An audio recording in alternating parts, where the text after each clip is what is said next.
Won't take us long.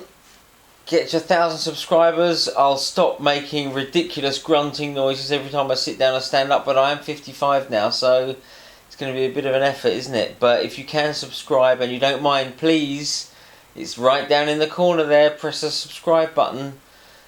And also order the digital issue of Sardines magazine so you can read it online. And why?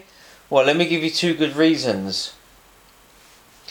Issue number 31, we interviewed Derek Jacobi, Sir Derek Jacobi, 80 years old, over 80 years old now. In the issue just after we went into lockdown, we interviewed Ian Hislop and Nick Newman, who wrote A Bunch of Amateurs. And of course, A Bunch of Amateurs is very, very popular within the amateur community, surprise, surprise. And it's obviously about the amateur community, which is probably why it's so popular. Derek Jacobi was in A Bunch of Amateurs. And of course, we all know who the star of A Bunch of Amateurs was. The Hollywood star, action stuntman, call him what you like, Burt Reynolds, who is sadly no longer with us. But during their interviews, both Derek Jacobi and Ian Hislop and Nick Newman, Ian Hislop, of course, is on the Have I Got News For You panel, and he has been since it started. Both parties, Derek Jacobi and Nick Newman and Ian Hislop, both gave a bit of an insight into what it was like with Burt Reynolds, and I just want to go over some of it now, and you might want to catch up with it yourself as a result. But anyway, here we go. This is hilarious.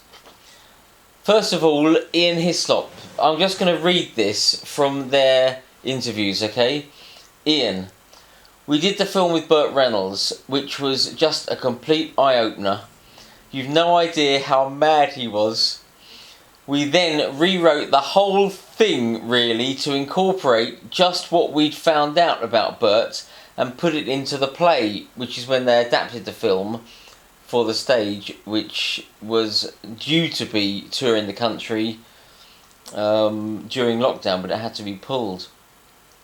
The version of the play that exists now is full of things about Burt Reynolds, and then Ian laughs. Nick comes in. Stuff that he did and his lack of self-awareness, nothing prepared us for. The British cast were consummately professional, very funny, knew the script and could turn it around at the drop of a hat. But Bert arrived and we sort of joked to him at the meet and greet that you're going to have to behave very badly. You're portraying a kind of washed up actor who comes over from the States and starts behaving very badly. This really is life imitating art, because if you've seen the film or read the play or done the play, you know exactly who this guy is. Jefferson Steele, that comes over from the States, this big Hollywood A-lister. But then to get the detail, because we couldn't have imagined it in the screenplay, for instance, he said to the makeup lady, "Give my hair a pull. The stuff keeping it in is what holds the space shuttle together." You cannot write lines like that. That's Nick Newman. And Ian says, "And now it's all in the play," and laughs again. Nick carries on. We flew out to the Isle of Man prior to 3 or 4 days filming to find some enormous cue cards. We questioned, are these for the play within the film? No, they were for Burt Reynolds and for the most basic lines of dialogue. The other character from America in the film was the guy who played Burt's Hollywood agent. He was actually older than Burt and could remember fewer lines than him. This is a scene where they are acting together, and the director, Andy Cadiff, had so much trouble getting an angle where there wasn't a cue card in shot. They were literally all over the set. Ian Hislop says, Derek Jacobi actually came up with the funniest line, which we put back into the play. He said that Burt shouldn't be playing King Lear, he should be playing Yorick, because he was so old and decrepit. Incredibly funny, so we stole it and put it in the play. I'm sure Derek would pretend he didn't say that. Derek Jacobi, of course. And I'll go on to Derek Jacobi in a minute, but it's definitely his line. Then Nick Newman comes in with the funniest story I heard after Bert passed away was in filming a scene which sadly we can't recreate in the play, where he goes to a phone box to call his agent because there is no satellite signal in the village. Listen to this. He's screaming down the line whilst outside the phone box there's the entire village listening in on the conversation. Of course, this is in the film. Of course, he couldn't remember his lines, so they had to be fed to him down the phone line that he's holding. His lines are being fed to Burt Reynolds. However, that's not the funny part. When it came to the end of his rant, and Andy Cadiff said down the line, "Put the phone down, Bert," of course he shouts out, "Put the phone down, Bert!" Somewhere there's a clip of that. He was immensely good value, quite by accident, and we mourned his passing. Along with our producer David Parfitt, we do hanker after making My Week with Bert because it was such an experience. Then Ian says that is one of the things that's really special about the play going forward. It's riddled with real life. We knew quite a lot about it before, but after a film shoot with Bert, I think the character of Jefferson Steele is pretty accurate. Then Nick Newman says, he finishes with, I think it's quite good for amateur groups because it doesn't patronise them. As really they are the stars of the show. It's really about how amateurs are better at it than the great professional.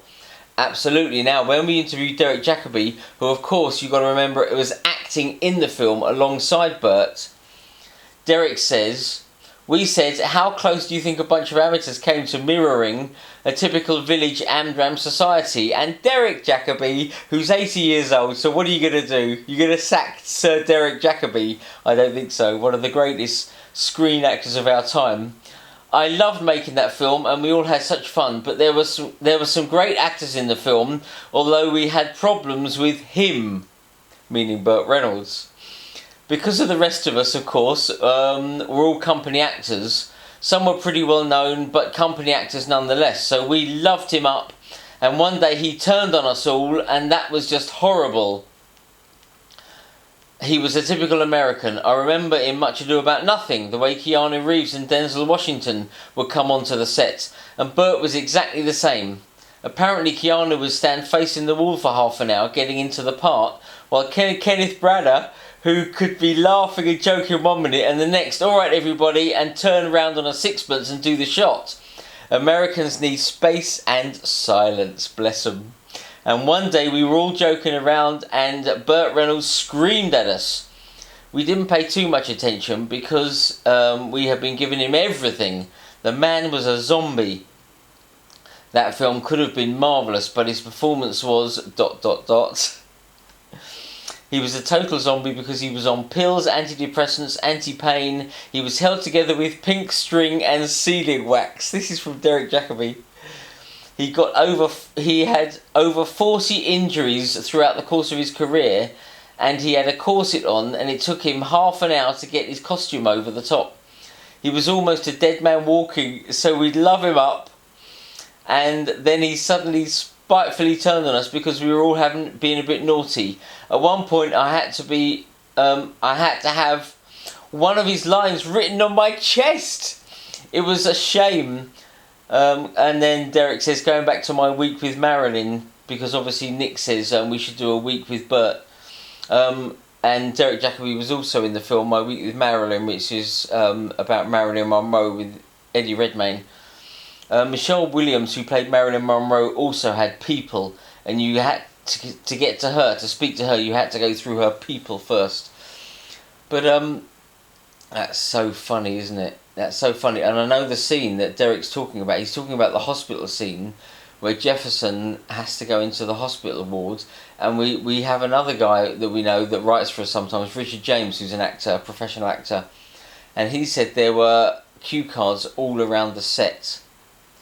And it was very weird talking to Burt Reynolds because he was looking around, he was always looking over people's shoulder at his lines. So there we go, there'll be more tomorrow, I'm sure. We'll find a few more cover stories to see a few more secrets we can give you. But in the meantime, go to the website, subscribe to Sardines, and you can download number 31 and number 48 and read those interviews that we've done. and Bob's Your Uncle. We'll put some pictures up if we haven't already done so of the film with Burt Reynolds and go from there. But there we go. Stay safe, stay well. I hope we'll be back. See you later.